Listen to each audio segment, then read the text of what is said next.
Hello everyone, I am Tessellating Hexagons, and today it's time for me to take a look at the host entry. Yes, the entry representing the winning country from last year, the Netherlands. And I probably shouldn't say too much about last year's winner because I don't want this year's song to stand in the shadow of the fact that it's representing a country that won last time, because that's kind of an unfair thing to do.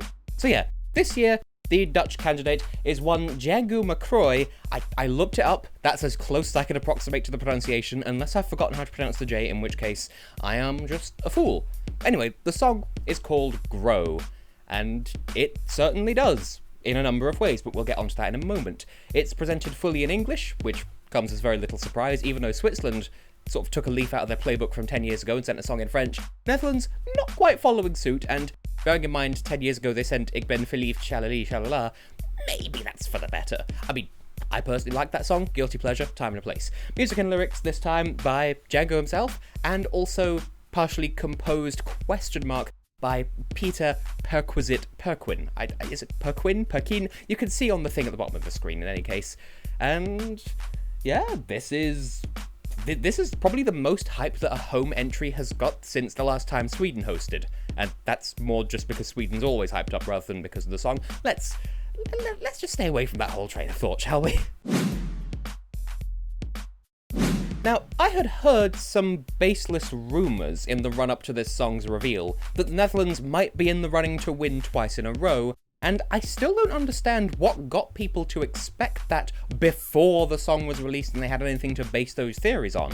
Obviously, I've listened to it now, and my opinions have maybe changed, but like, you haven't heard the song yet. Literally, how can you say, oh, they could win twice? What are you basing that on? What are you basing that on? Well, whatever. After having listened to it, like I said, this is certainly a strong song, for sure. Albeit, I think it's only thought of as strong now that we live in a post-Amar Pulush Deutsch kind of society. Send this to Eurovision 5 years ago and people would probably struggle to find the time of day for it. 10 years ago, it will be completely snubbed.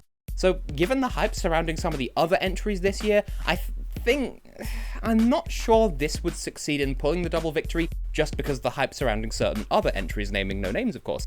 It's definitely too soon to say for certain, though, one way or the other. Still, this is a bold, original, creative choice that the Netherlands can be proud of sending. Once again, they seem to be sort of on that kick lately.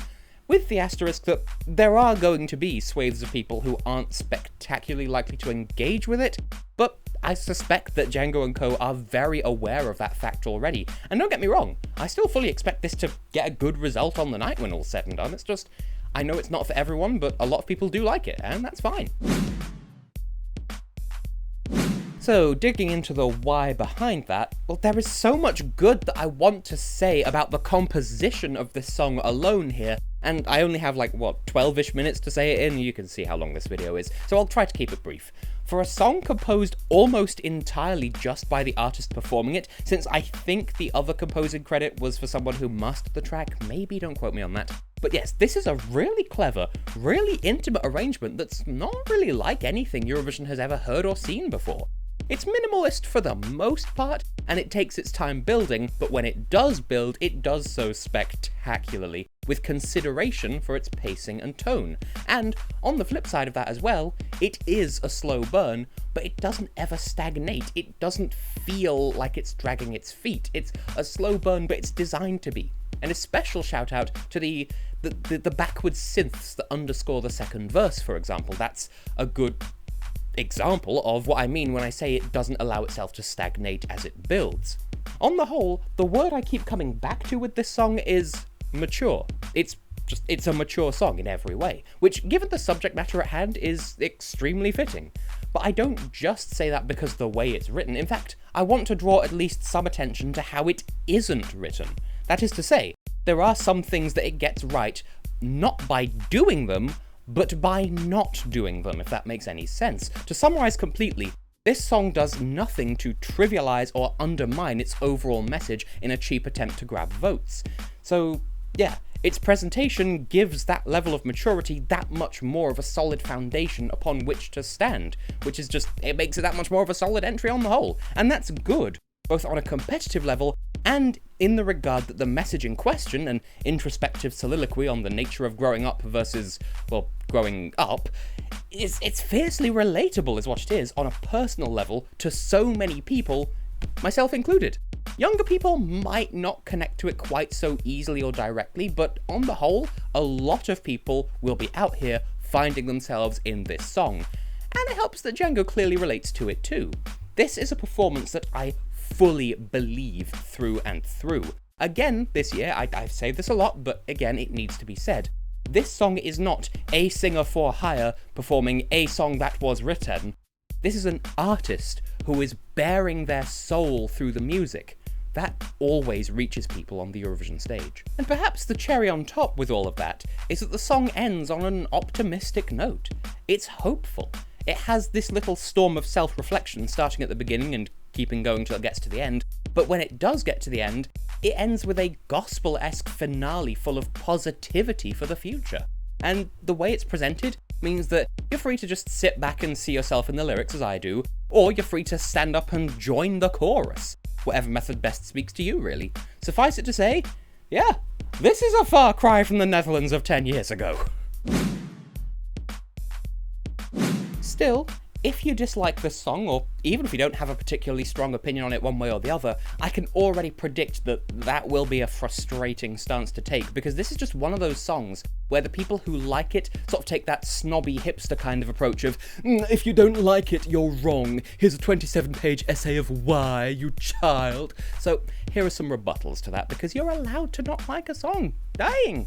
For one thing, let's start with the most basic point possible. This song might just flat out bore you. Again, it do be like that sometimes. Some people just aren't interested in songs that don't engage them on an energetic level rather than an emotional one. So whether that's through upbeat rhythms and electric choreography, or extravagant diva-esque operatics or what have you, this song is much more niche than that. This isn't necessarily a logical stance to take, but if you don't like the song because you don't enjoy the genre, that's valid. Emotions tend not to be rational, and opinions don't have to be logical. This is a niche genre, not everyone's gonna like it. Can't say fairer than that. To be at least a little bit more technical though, I will say that for the first half of the song, I can see how people might find the backing music to be a little bit on the droning side. It's a cool stylistic choice to have nothing but Jeangu's voice, plus a single note or chord being sustained in the way that it is, but especially before some of the more complex notes kick in, it can sound a little bit like room tone, for want of a better phrase. Like, have you ever been alone in like an office room or something? Like a room with a fluorescent light in a building that was put together between, say, the 60s and the 80s? It can kind of sound a bit like that, and if you're of the right sort of frame of mind, then it can go right through your skull in a really distracting way. I think it's a cool stylistic choice, but I recognise that it doesn't come without its drawbacks. And for all the praise that I heaped upon the general composition as a whole, it does have a couple of really jarring points that conflict with the otherwise gentle nature of the piece.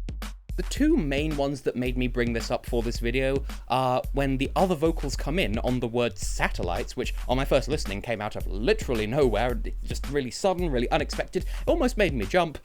And again, stylistic choice, different people will respond differently to it, and also the fact that the song ends so abruptly. It sounds, and in the music video it kind of looks like it too, like we're gearing up for one last pass of that choral chorus that everyone's free to join in and sing along to. One last time, you all know the words, but then it just sort of cuts out with not much in the way of a resolution. It would kind of be like if I were to just... ha, humour. Anyway, numbers. With all that being considered, I give this year's host entry a personal score of 7 out of 10. The scholar in me is all aboard for this song's relative uniqueness, and I'm willing to give it a fair go. But with all being said and done, this is another song that I appreciate, but I don't necessarily love it. I think I like it for certain, but I wouldn't go out of my way to listen to it multiple times, or even just again once the contest ends, simply because this just isn't the sort of thing that I enjoy. I relate to the lyrics and I find it to be a validating experience across the board, don't get me wrong. It's just, I'm not in the audience that this song is aiming for, and honestly, that's fine too.